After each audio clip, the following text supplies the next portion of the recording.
আসসালামু আলাইকুম প্রিয় দর্শক, অন্য মঞ্চের আলাপচারিতায় আপনাদের সকলকে আমন্ত্রণ জানাচ্ছি। খেলা জমে গেল বাংলাদেশে। কিরকম না, আজ সুপ্রিম কোর্ট সেই 2004-এর 21শে আগস্ট যে গ্রেনেড হামলার মামলা ছিল, সেই মামলায় বিএনপির ভারপ্রাপ্ত চেয়ারম্যান তারেক রহমান সমেত সমস্ত আসামিদের খালাস দেওয়ার ব্যাপারে হাইকোর্টের দেয়া রায় বহাল রেখেছেন। মানে যে বাংলাদেশের আপিল বিভাগ সুপ্রিম কোর্টের, তারা বহাল রাখলো হাইকোর্টের দেয়া রায়। হাইকোর্টের দেয়া রায়টা কি ছিল? হাইকোর্টের দেয়া রায়ে যে গ্রেনেড হামলা মামলায় বিএনপির যে ভারপ্রাপ্ত চেয়ারম্যান তারেক রহমান সমেত সমস্ত আসামিদের বেকসুর খালাস দিয়ে দেয়া হয়।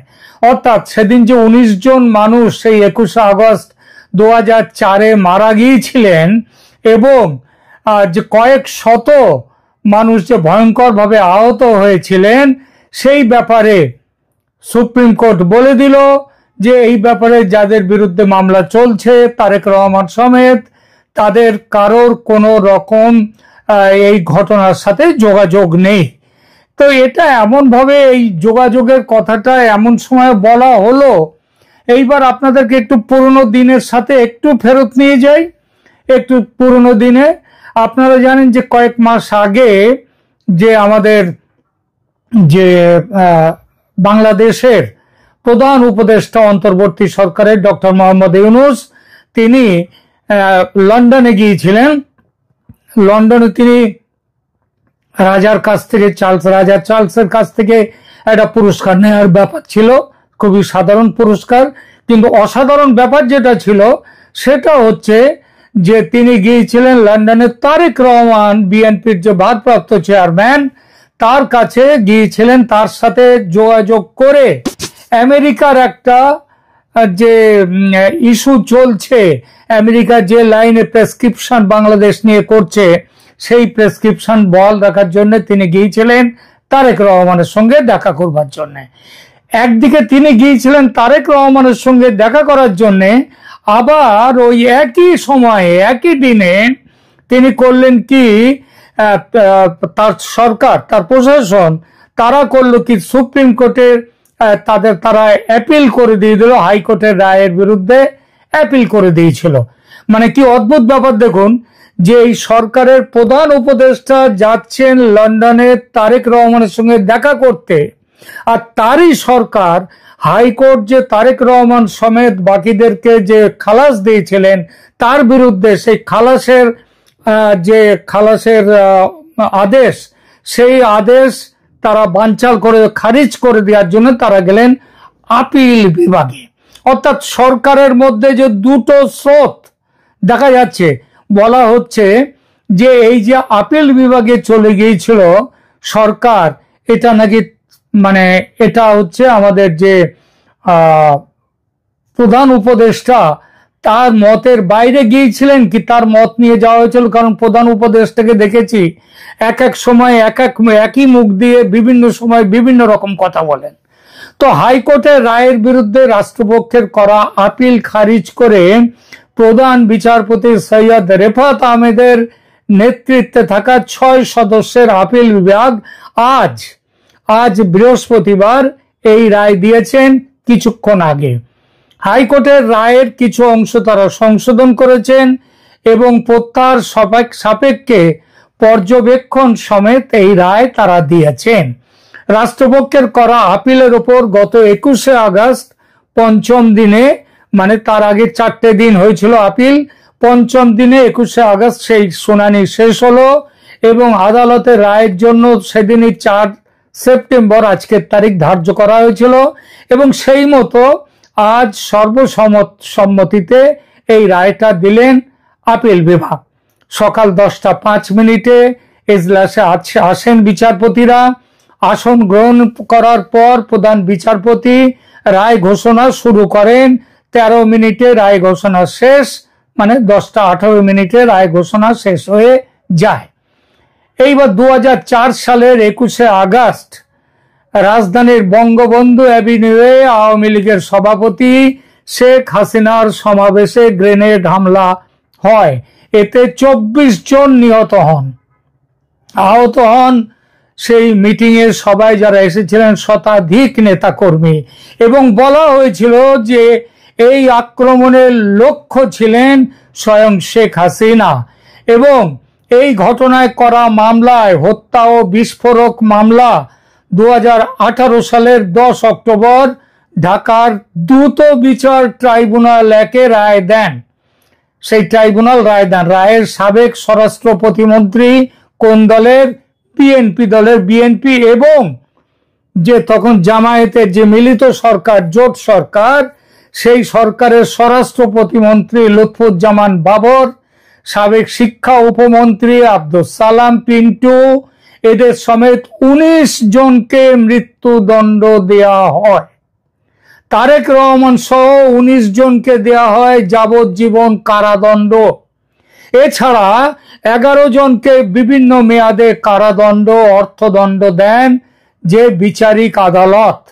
রায়ের পর 2018 সালে যে বিচারিক আদালতের রায়, সেই রায়ের মামলা সহ 2টি নথিপত্র হাইকোর্টে এসে পৌঁছায়। কেন হাইকোর্টে আসে? কারণ হচ্ছে ডেথ রেফারেন্স মামলা, ডেথ যদি সেন্টেন্স দেয়া হয়, সেই মামলা তার হাইকোর্টের অনুমতি লাগে সেটা কার্যকর করার জন্যে। সুতরাং ডেথ রেফারেন্স মামলা হিসেবে নথিভুক্ত হয়। কোনো ফৌজদারি মামলায় বিচারিক আদালতের রায়ে কোনো আসামির মৃত্যুদণ্ড হলে তা কার্যকর করতে হাইকোর্টের অনুমোদন লাগে, সেই জন্যে এসেছিল।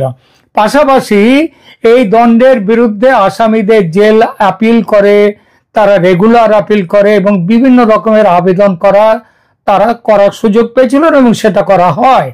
এবং এইগুলো সব একসাথে চলছিল। 21শে আগস্ট যে গ্রেনেড মামলা, সেই সময় বাংলাদেশে ছিল বিএনপি জামাতের সরকার এবং সেই মামলার ডেথ রেফারেন্স আসামিদের আপিল ও জেল আপিলের উপর হাইকোর্ট গত 31শে অক্টোবর শুনানি শুরু করে। মামলায় সম্পূরক অভিযোগপত্রের ভিত্তিতে বিচারিক আদালতের বিচার অবৈধ ও বাতিল ঘোষণা করে গত 1 ডিসেম্বর রায় দেন হাইকোর্ট। সেই রায়ের বিরুদ্ধে হাইকোর্ট 1 ডিসেম্বর যে রায় দেন, সেই রায়ের বিরুদ্ধে সুপ্রিম কোর্টে এই আপিল বিভাগে চলে যায় বাংলাদেশ সরকার এবং বিচারিক আদালতের রায়ের বিরুদ্ধে ডেথ রেফারেন্স আগেই নাকচ করে দিয়েছিল হাইকোর্ট, তার বিরুদ্ধে যায়। এবং আজকে যে ব্যাপার হলো, অর্থাৎ তারেক রহমান সাহেব যে সরকার যে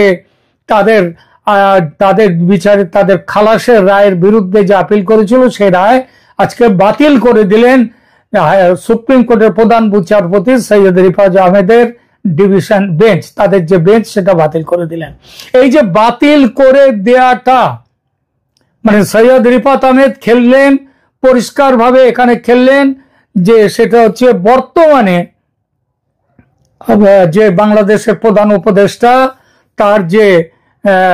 তার যে লাইনে তিনি চলছেন এবং মার্কিন লাইন, আমেরিকান লাইন, সেই লাইনে গিয়ে তিনি এই রায়টা, এই যেটা হাইকোর্টের যে খারিজ করে দিয়েছিল, সেইটাই বহাল রেখে দিয়েছেন। তাহলে এই রাউন্ডে জিত হলো কার? জিত হলো ডক্টর মোহাম্মদ ইউনূস বর্তমানে যে আমেরিকার লাইনে চলছেন, সেই লাইনের জয় হলো। তার মানে তারেক রহমান তিনি নির্বাচনে দাঁড়াতে পারবেন। আজকে এত তাড়াতাড়ি রায়টা যে ঘোষণা করা হলো সৈয়দ রিফাত আহমেদকে দিয়ে, মানে চিফ জাস্টিসকে দিয়ে, এর পেছনে ভূমিকা আছে আমেরিকার ভূমিকাও বড় ভূমিকা। কারণ আমেরিকার যে সাজদা অ্যাফেয়ার্স, যিনি ট্রেসি অ্যান্ড জ্যাকবসন, তিনি একাধিকবার ফোনে কথা বলেছেন প্রধান বিচারপতির সঙ্গে। তিনি প্রধান বিচারপতির বাড়িতে গিয়ে তার সঙ্গে দেখা করেছেন এবং অবশেষে এই রায়টা আজকে বার করে দিলেন প্রধান বিচারপতি। এই রায়ের ফলে উপকৃত হবেন কারা? উপকৃত হবে আমেরিকার যে লবিটা রয়েছে এখন, সেইটা উপকৃত। এর ফলে উপকৃত হবেন বিএনপির ভোটে দাঁড়াবার অধিকার ছিল না তারেক রহমানের। কারণ সম্প্রতি একটা যে সংশোধনী তৈরি হচ্ছে, সেখানটায় বলা হচ্ছে রাষ্ট্রের পক্ষ থেকে, সেখানে বলা হচ্ছে যারা বিদেশে পালিয়ে আছে তাদেরকে এখানটায় তাদেরকে ভোটে দাঁড়াবার অধিকার থাকবে না।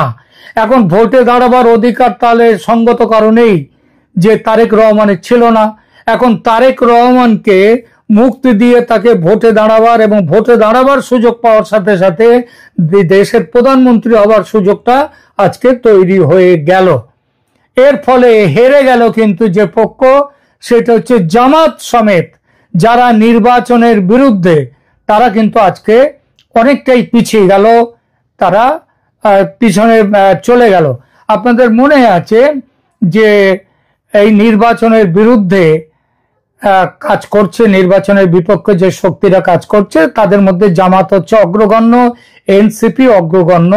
যদিও এনসিপির একটা শাখা, একটা গোষ্ঠী, তারা আবার ভোট চায় এখনই, তারা চায় এখানে বিএনপি ক্ষমতায় আসুক এবং বিএনপি ক্ষমতায় আসার পর সেই জায়গাটায় তারেক রহমান রাষ্ট্রপতি হলে আমেরিকার যে প্রেসক্রিপশন, এই যে বাংলাদেশে তারা যে পা রাখতে চাইছে, সেই পা রাখাটা, তাদের ঘাঁটি তৈরি করাটা, এটা হয়ে যাবে। এখন প্রশ্ন হচ্ছে এই যে করা হলো আজকে, যেটা হলো, এটা কি অন্য লবি, অর্থাৎ আমেরিকার বিরুদ্ধে যে লবি, সেই লবি এখন কারা? সেই লবি তো শুধু তো এখন জামাত নেই, শুধু এনসিপির একটা গোষ্ঠী নেই, সেই লবির মধ্যে রয়েছে ভারত, চীন, রাশিয়া। তারাও এই মুহূর্তে যে চাইছে, তারা ভারত চাইছে এবং এরাও চাইছে যে নির্বাচন হোক, কিন্তু নির্বাচনটা হবে, সেটা নির্বাচনটা হবে সবাইকে নিয়ে, অর্থাৎ আওয়ামী লীগও সেই নির্বাচনে থাকবে, ইনক্লুসিভ নির্বাচন তারা চায়। আজকে তার মানে খেলা জমে গেল যে এইবার ভারত, চীন, রাশিয়া আমেরিকাকে পা জমাতে দিয়ে, বিএনপিকে জিতিয়ে দিয়ে তারেক রহমানকে ক্ষমতায় নিয়ে আসবার যে লাইন চালিয়েছে এখন আমেরিকা, তার সাথে কি তারা যুক্ত হবে?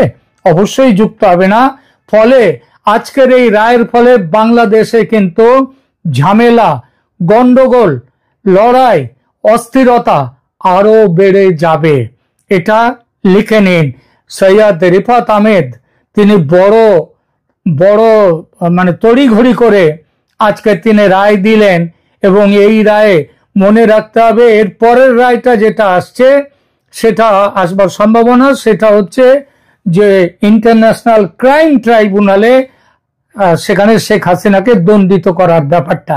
যদিও আমি এখনো স্পষ্ট করে আমি বলতে চাইছি, সেটা হচ্ছে এই রায়ের বিরুদ্ধে এবং ভোট কিন্তু ইউনূস সরকারকে রেখে হোক ভোট হবে না, এবং ইনক্লুসিভ করে ভোট করতে হবে। ভারত যে কথাটা বারবার বলছে সেই দিকে এখন চলবে। বাংলাদেশ কিন্তু আরো অস্থিরতার দিকে যাবে। এখনকার মতো এখানেই রাখছি। ভালো থাকবেন। ধন্যবাদ।